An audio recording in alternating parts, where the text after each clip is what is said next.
Assalamualaikum warahmatullahi wabarakatuh. Selamat sore dan salam sejahtera bagi kita semua. Waalaikumsalam warahmatullahi wabarakatuh. Selamat sore, Ibu. Oke. Selamat sore, Bu. Sore, Ibu. Masih semangat Pak Hotman, Bu Yos? Masih Semangat. boleh lah, Bu. Karena tinggal 1 hari lagi, jadi ada semangat. Tambah lagi di hati. Karena udah mau in-house training, Bu. Iya. Jadi saya buat program untuk in-house training. Hari pertama saya masuk. Oh, Mak, keren kali. Lanjut. Makanya lanjut jadi terus lama. Agak cantik lah dibuat sedikit kan gitu. Mantap. Oke, hari ini Bapak Ibu saya akan bicara tentang profil pelajar Pancasila. Langsung saya share screen aja ya. Silakan, Bu. Iya, boleh, Ibu.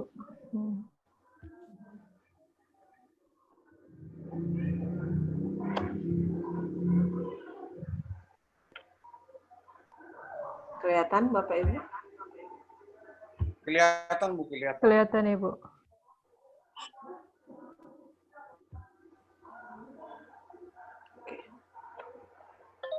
Jadi kita akan bahas tentang profil pelajar Pancasila.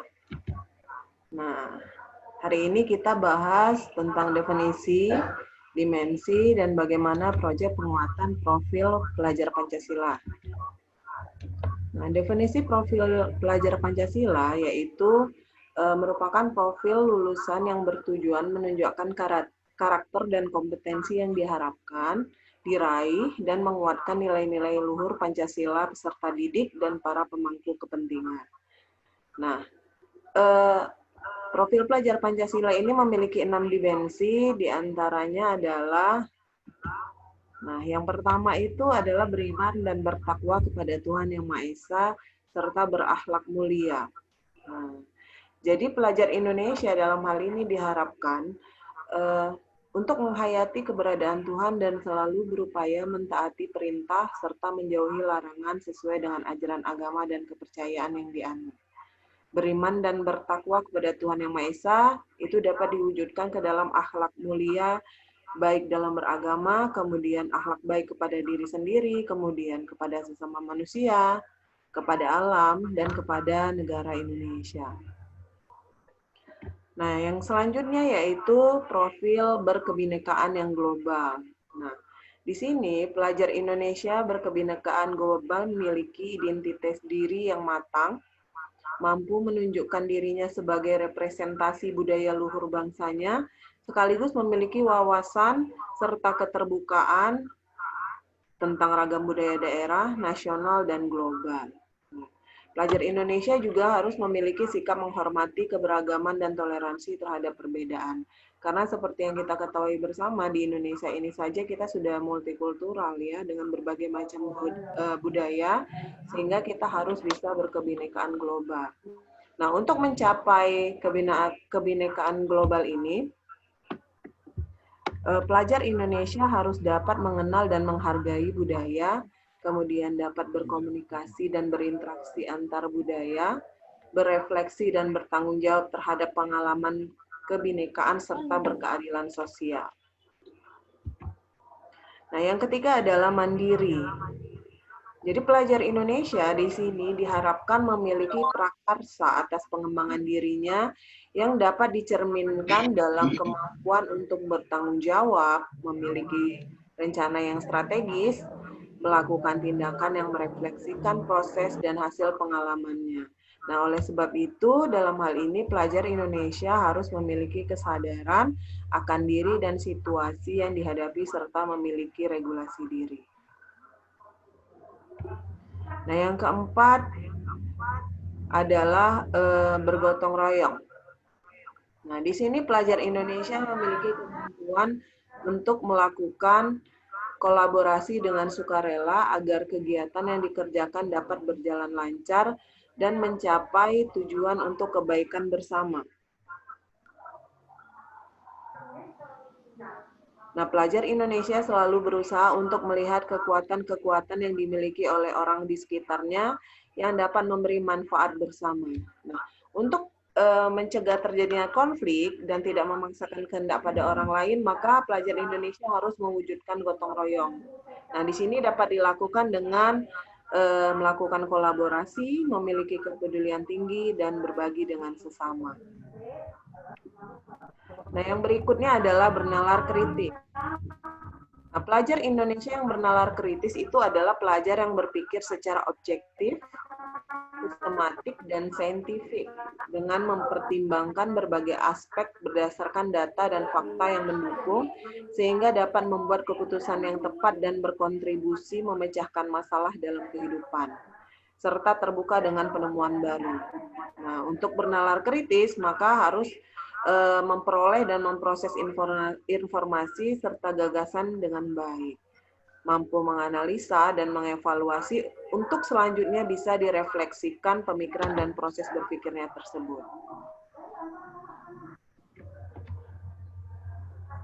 Nah, untuk selanjutnya itu ada kreatif. Nah, pelajar Indonesia mampu memodifikasi dan menghasilkan sesuatu yang orisinal, bermakna, bermanfaat, dan berdampak dalam bentuk gagasan, tindakan, dan karya nyata secara proaktif dan independen untuk menemukan cara-cara lain dan berbeda untuk berinovasi. Nah, pelajar Indonesia yang kreatif adalah pelajar yang bisa menghasilkan gagasan, karya, dan tindakan yang orisinil, dan memiliki keluasan berpikir dalam mencari alternatif solusi permasalahan yang mereka hadapi. Nah, kalau mau dilihat kurang lebih seperti ini mengenai ringkasan dari dimensi dan elemen profil Pancasila. Nah, bisa Bapak dan Ibu lihat sendiri di layar ini ya. Aduh, koneksinya nggak stabil ini.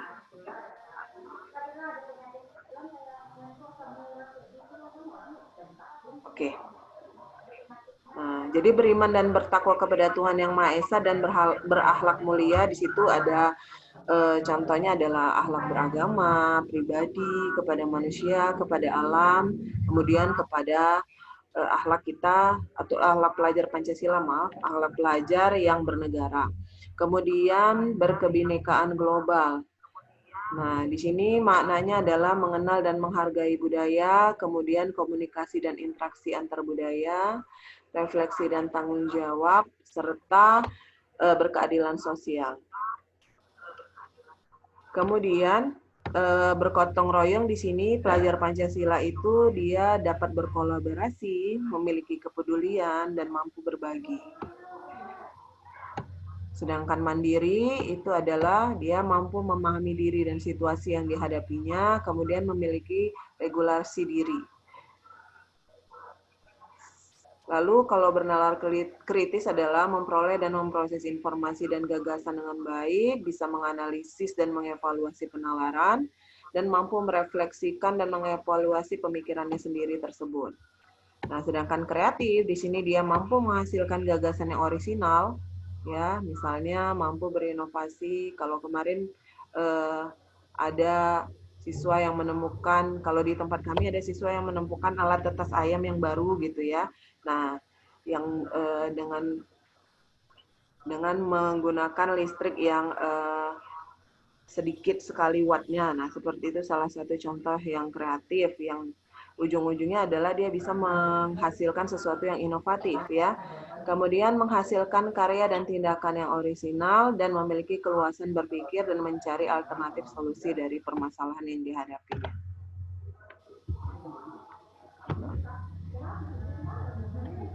Jadi profil pelajar Pancasila itu tidak terlepas dari tujuan pendidikan nasional.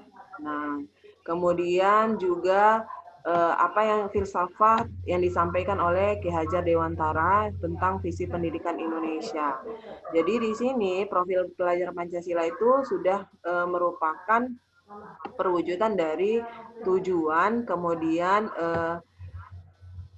filsafat dari Ki Hajar Dewantara itu sendiri. Nah, Di sini menurut Undang-Undang Nomor 20 Tahun 2003 dikatakan bahwa pendidikan diselenggarakan agar setiap individu dapat menjadi manusia yang beriman dan bertakwa kepada Tuhan Yang Maha Esa, berakhlak mulia, sehat, berilmu, cakap, kreatif, mandiri, dan menjadi warga negara yang demokratis serta bertanggung jawab. Nah, dari kesemuanya itu sudah mencakup dimensi-dimensi dari profil pelajar Pancasila. Nah, ini dia ya. Jadi profil pelajar Pancasila merupakan usaha penerjemahan tujuan dan visi pendidikan dalam format yang lebih mudah dipahami. Jadi sudah dijabarkan sehingga kita lebih mudah memahami apa sih sebenarnya profil pelajar Pancasila. Nah, tujuannya adalah sebagai kompas atau sebagai pedoman bagi pendidik dan pelajar Indonesia dalam melaksanakan pembelajaran. Selanjutnya, bagaimana profil pelajar Pancasila diterapkan dalam pembelajaran dengan kurikulum sekolah penggerak. Nah, di sini penerapan profil pelajar Pancasila di sekolah, karakter dan kemampuan itu dibangun dalam keseharian dan dihidupkan dalam diri setiap individu pelajar melalui budaya sekolah, pembelajaran intrakurikuler, kokurikuler ataupun proyek maupun ekstrakurikuler. Nah, budaya sekolah di sini bisa dibagi ke dalam iklim sekolah, kebijakan, pola interaksi, dan komunikasi, serta norma yang berlaku di sekolah. Nah, ini dia di layar Bapak Ibu ada intrakurikuler itu apa, kemudian proyek atau kokurikuler, dan ekstrakurikuler.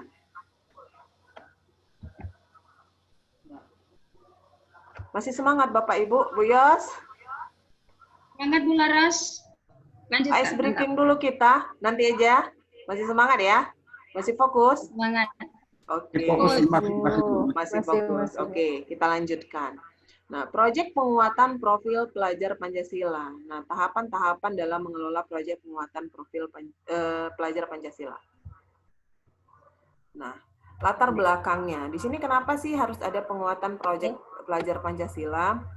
Penting bagi siswa belajar lintas mata pelajaran berbasis proyek di sini ya. Ini proyeknya yang kita bahas ataupun kokurikuler. Namun demikian pembelajaran berbasis proyek saat ini belum menjadi kebiasaan di kebanyakan sekolah di Indonesia sehingga perlu dukungan kebijakan pusat. Nah, proyek penguatan profil Pancasila ini profil pelajar Pancasila ini juga merupakan terjemahan dari pengurangan beban belajar di kelas agar siswa memiliki lebih banyak kesempatan untuk belajar di setting yang berbeda. Less formal, less structure, more interactive, engage in community. Nah, agak ini ya, kelibet ya lidahnya, maklumlah. Kebanyakan makan ubi daripada makan keju ini Pak Hotman. Selanjutnya, beban kerja guru perlu dipertahankan ataupun tidak dikurangi sehingga alokasi waktu satu mata pelajaran terbagi dua, yaitu ada intrakurikuler dan kokurikuler ataupun proyek penguatan profil pelajar Pancasila ataupun P3. Nah, kira-kira seperti ini dia.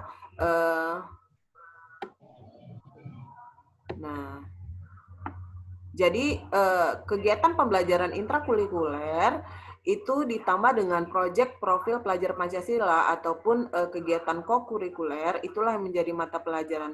Keduanya itu di-blend ya ataupun disatukan ke dalam mata pelajaran, tidak lagi dipisahkan. Jadi di setiap mata pelajaran itu ada diharapkan akan menciptakan proyek ya untuk dilaksanakan oleh pelajar ataupun peserta didik. Proyek profil pelajar adalah unit pembelajaran integrasi, bukan tematik. Nah, unit pembelajaran integrasi itu diibaratkan seperti jus, Pak. Nah, itu ada gambarnya jus ya. Jadi di blend. Nah, blend itu dicampur pengetahuan dan keterampilan yang dipelajari dari setiap mata pelajaran berpadu dan melebur dan tidak dipisahkan lagi. Nah, apa saja yang perlu disiapkan di sini? Nah, guru harus menyiapkan pengelolaan jam pelajaran dan kolaborasi guru, Kemudian ada pengaturan agar alokasi jam mengajar guru tetap sama. Pengelolaan waktu dan kegiatan itu menyiapkan sistem dan perencanaan hingga penilaian, pendokumentasian, kolaborasi dengan narasumber pengayak proyek, masyarakat, komunitas, universitas, bahkan praktisi. Nah, untuk menentukan tema di setiap proyek itu dilakukan oleh Kemendikbud. Sedangkan pemerintah daerah dan satuan pendidikan itu bisa merancang muatan lokal berupa proyek berdasarkan tema yang ditetapkan oleh Kemendikbud tadi dan mengembangkan menjadi topik yang lebih spesifik dan kontekstual di satuan pendidikan.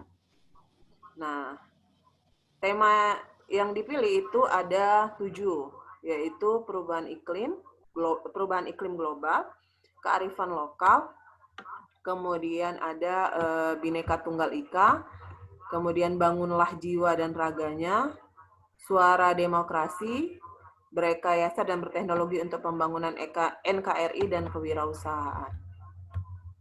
Nah, ini dia contoh pengembangan temanya.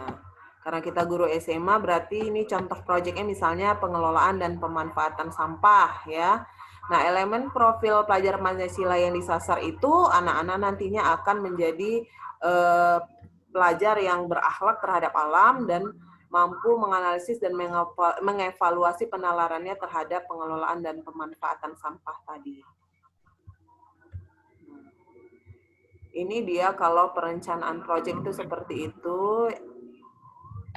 Nah, pertama itu adanya identifikasi tingkat kesiapan sekolah, kemudian ada pemilihan tema umum, penentuan tema-tema spesifik, pemilihan sub-elemen profil pelajar Pancasila, membentuk tim fasilitasi proyek, menentukan lokasi waktu dan eksplorasi dan pengembangan, lalu menentukan alur proyek dan asesmen, serta memastikan faktor pendukung proyek sesuai dengan perencanaan. Oke, sampai di sini apa yang ingin saya sampaikan hari ini. Kalau Bapak dan Ibu ada pertanyaan, saya persilahkan.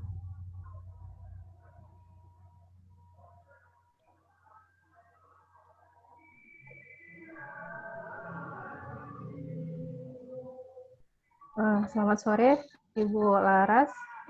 Selamat sore, Ibu Nurmalita. Tadi sudah dijelaskan ya Ibu tentang profil pelajar Pancasila. Nah, di sini saya mau sedikit nih bertanya gitu sama Ibu tentang bagaimana pelajar yang berdimensi kebinaan global. Bagaimana pelajar yang berdimensi berkebinekaan global. Nah, itu yang seperti apa? Oke, langsung saya jawab saja ya Bu Nurmalita. Kita sama-sama lihat di share screen ini aja. Jadi pelajar yang berdimensi berkebinekaan global itu adalah pelajar yang memiliki identitas diri yang matang. Nah, dalam hal ini dia mampu menunjukkan dirinya sebagai representasi dari budayanya. Kemudian kalau sikap yang ditunjukkan itu dia adalah mengenal dan menghargai budaya. Kemudian dia juga mampu berkomunikasi dan berinteraksi antar budaya. Artinya dia tidak membeda-bedakan budaya dari suku yang manapun gitu. Karena kalau kita di sekolah kan tidak hanya satu suku ya, kemudian tidak satu agama, tidak satu ras, tidak satu golongan. Nah, budaya-budaya yang dibawa itu dia mampu berkomunikasi dengan budaya yang berbeda dari teman-temannya dan berinteraksi dengan baik dengan teman-temannya yang berbeda budaya dengan dia. Kemudian dia mampu merefleksikan dan bertanggung jawab terhadap pengalaman kebinekaan yang dialaminya gitu. Jadi kalau di sekolah itu kan ada perbedaan suku ya, kita bilang aja perbedaan suku. Nah, ketika perbedaan suku itu disikapi dengan baik ya, maka tidak akan ada pertengkaran, kemudian tidak akan ada ejek-ejekan, kemudian tidak akan ada pembeda-bedaan. Misalnya kalau pembagian kelompok harus satu suku gitu ya, nggak boleh suku yang lain. Jawa saja, Minang saja. Nah, dia mampu merefleksikan atau menunjukkan bahwa dengan perbedaan itu maka akan menimbulkan sesuatu yang lebih baik atau pertemanan yang lebih baik dibandingkan dengan hanya satu jenis saja atau tidak berbeda-beda ya. Kemudian yang berikutnya dia mampu berkeadilan sosial. Saya rasa itu Ibu Nurmalita bagaimana? Iya Ibu, udah jelas, udah paham. Terima kasih untuk jawabannya. Iya, intinya sih dia mampu menghargai dan menghormati setiap budaya yang ada di Indonesia itu terutama karena kita kan negara yang multikultural. Ya Ibu, sudah paham. Terima kasih untuk penjelasannya. Oke, sebelum saya akhiri, biar Bu Yos semangat. Nah, Bu Yos, Padang Bulan aman? Aku di Jalan Pelita, Bos. Oh, Jalan Pelita. Oke, saya akan melakukan ice breaking untuk menguji apakah Bapak Ibu masih fokus. Oke. Nah, yang pertama hanya dua saja. Tapi harus spontan jawabnya ya. Siap? Siap. Siap. Awan warnanya apa? Putih. Putih. Susu warnanya apa, Pak Hotman? Putih, oke. Sapi minum? Susu. Air. Pak Hotman jawab apa itu? Jawab air deh. Bu Yos, jawab apa Bu Yos? Jawabnya susu. Oh, Bu Yos nggak fokus nih. Oke, satu lagi ya, satu lagi. Oke, Pak Hotman ya, Bu Umi. Bu Umi belum muncul nih. Oke, satu lagi. Ini berapa? Satu. Satu, Bu. Satu. Satu dikali satu? Satu. Satu. Satu, good. Berarti semuanya sudah kembali. Oke, saya rasa sampai di sini saja materi yang saya sampaikan hari ini. Terima kasih atas perhatiannya, terima kasih atas atensinya, dan terima kasih atas interaksinya yang luar biasa. Assalamualaikum warahmatullahi wabarakatuh. Selamat sore. Selamat sore, Bu. Waalaikumsalam. Selamat sore, Ibu Selamat sore.